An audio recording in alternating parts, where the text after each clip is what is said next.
We just can't let this sort of assault on our Constitution and the Senate in a bipartisan failure let a nominee like this get through. It's unbelievable. In addition to the fact that she was selected on the basis of race and sex discrimination.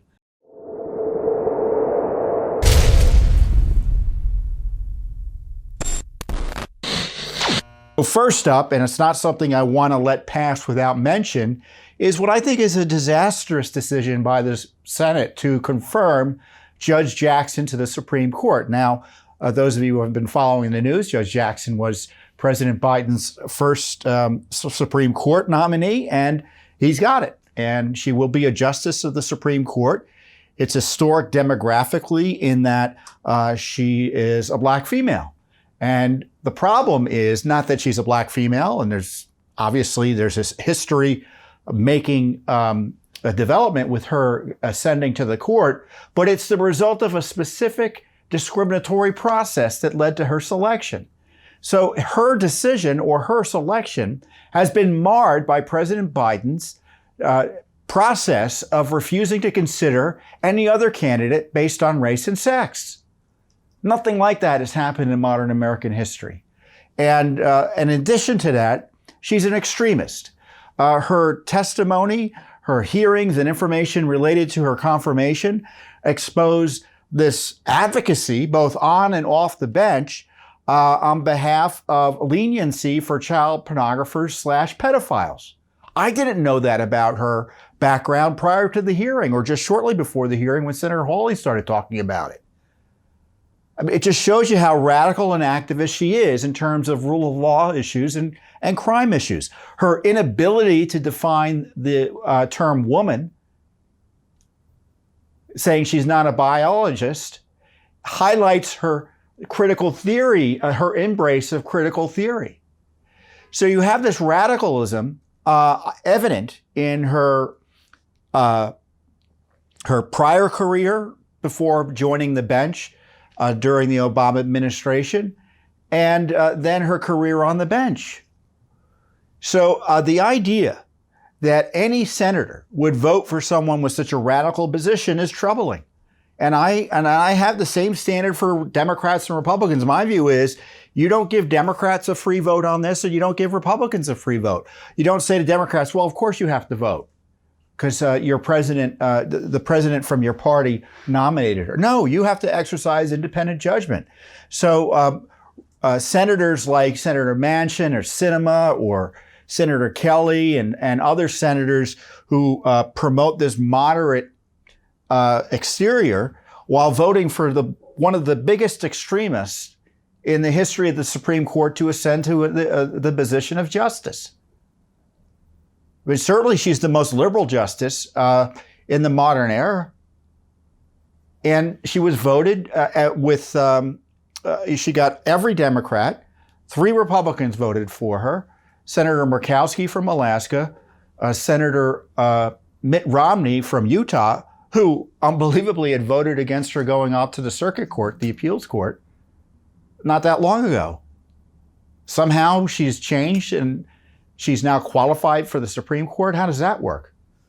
Talk about a weak vote. And then Senator Collins from Maine, who also knows better.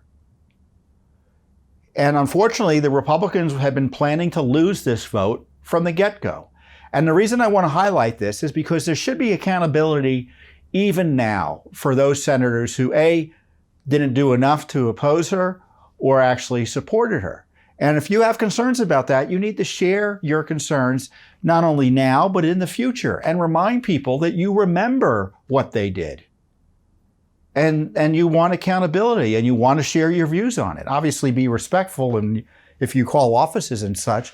But my point is, we just can't let this sort of assault on our Constitution and the Senate in a bipartisan failure let a nominee like this get through. It's unbelievable. In addition to the fact that she was selected on the basis of race and sex discrimination, a process that the Senate shouldn't have abided by either. So, I pray for Judge Jackson. I still pray the Lord gives her wisdom and discernment. Maybe she'll make some good decisions. But she's going to be a reliable and, unfortunately, an extreme vote on matters before the court.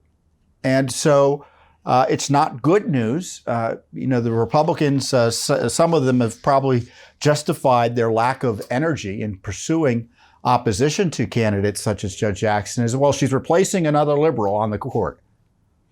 Well, she's going to be there for 30 plus years. She'll be influential. Her dissents will be quoted by other judges who are going to abuse their positions, I would suspect, the way that this is the liberal activism way. You find justices' decisions that you like, even if they're dissents, to justify liberal activism in other jurisdictions and other courts. So to give voice to someone with such extreme views and to give her this lifetime appointment, it's a tragedy. It's a tragedy. Now, what does it mean for Judicial Watch? What does it mean for us? Well, it just means we got more work to do, right? We need to make sure the laws are followed and that we work to make sure that senators understand the duties that they have to pursue and the obligations they have in terms of protecting the Constitution from judges who would tear it apart. And on top of that, we've got work to do to make sure that our law schools and our legal community start producing better judges, in the sense of judges who are willing to go to the line for us on the Constitution. Now, thankfully, the Supreme Court has several justices like that. But I highlight that because there are some justices, some who were appointed by Republicans, who are sometimes weak on some of these decisions because they're afraid of, they don't say they're afraid of it, but it's pretty clear they make political decisions that they otherwise would not have made for fear of public criticism. And so it was a battle. It didn't come out the way that we wanted it to come out. The good news is we've educated people about this crazed effort to secure more leniency for child pornographers and pedophiles. Who knew? Who knew?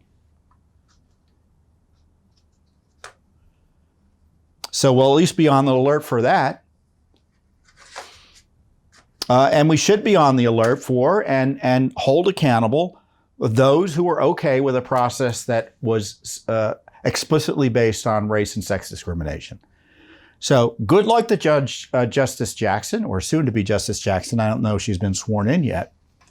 But pray for America that we will continue to have a court, or that we are blessed with a court that protects our rights, protects our Constitution, rather than it is turned into a political operation that seeks to overturn our constitutional protections and steal our liberty and our right to govern ourselves by legislating from the bench, as opposed to applying the law and interpreting the Constitution as they're supposed to.